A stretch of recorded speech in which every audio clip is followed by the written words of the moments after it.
1 Samuel. Chapitre 4. La parole de Samuel s'adressait à tout Israël.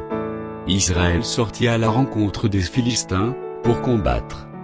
Ils campèrent près d'Ébénézer, et les Philistins étaient campés à Aphek. Les Philistins se rangèrent en bataille contre Israël, et le combat s'engagea. Israël fut battu par les Philistins, qui tuèrent sur le champ de bataille environ 4000 hommes. Le peuple rentra au camp, et les anciens d'Israël dirent, « Pourquoi l'Éternel nous a-t-il laissé battre aujourd'hui par les Philistins? Allons chercher à Silo l'arche de l'alliance de l'Éternel, qu'elle vienne au milieu de nous, et qu'elle nous délivre de la main de nos ennemis. » Le peuple envoya à Silo, d'où l'on apportait l'arche de l'alliance de l'Éternel des armées, qui siège entre les chérubins. Les deux fils d'Élie, Ophni et Phiné, étaient là, avec l'arche de l'alliance de Dieu. Lorsque l'arche de l'alliance de l'Éternel entrait dans le camp, tout Israël poussa de grands cris de joie, et la terre en fut ébranlée. Le retentissement de ces cris fut entendu des Philistins, et ils dirent, « Que signifient ces grands cris, qui retentissent dans le camp des Hébreux ?» Et ils apprirent que l'arche de l'Éternel était arrivée au camp. Les Philistins eurent peur, parce qu'ils crurent que Dieu était venu dans le camp. « Malheur à nous » dirent-ils, car il n'en a pas été ainsi jusqu'à présent. « Malheur à nous. Qui nous délivrera de la main de ces dieux puissants?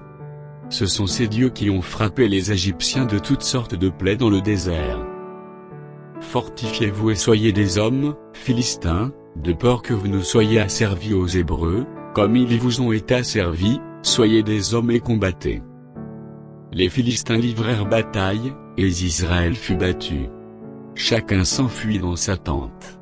La défaite fut très grande, et il tomba d'Israël 30 000 hommes de pied. L'arche de Dieu fut prise, et les deux fils d'Élie, Ophni et Phiné, moururent.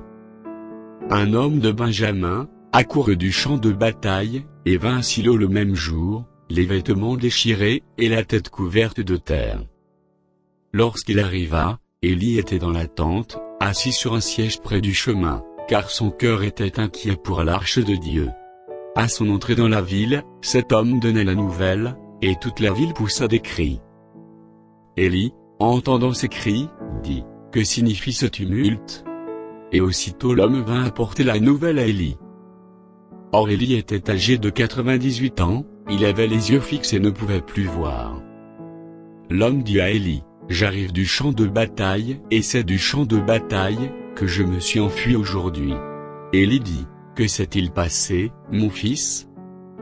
Celui qui apportait la nouvelle dit en réponse, « Israël a fui devant les Philistins, et le peuple a éprouvé une grande défaite, et même tes deux fils, Ophni et Phiné, sont morts, et l'arche de Dieu a été prise. » À peine eut-il fait mention de l'arche de Dieu, qu'Élie tomba de son siège à la renverse, à côté de la porte, il se rompit la nuque et mourut, car c'était un homme vieux et pesant. Il avait été juge en Israël pendant 40 ans. Sa belle-fille, femme de Phiné, était enceinte et sur le point d'accoucher. Lorsqu'elle entendit la nouvelle de la prise de l'arche de Dieu, de la mort de son beau-père, et de celle de son mari, elle se courba et accoucha, car les douleurs la surprirent. Comme elle allait mourir, les femmes qui étaient auprès d'elle lui dirent, « Ne crains point, car tu as enfanté un fils. » Mais elle ne répondit pas et n'y fit pas attention.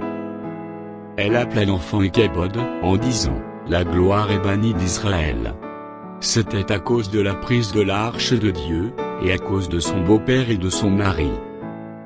Elle dit, « La gloire est bannie d'Israël, car l'arche de Dieu est prise. »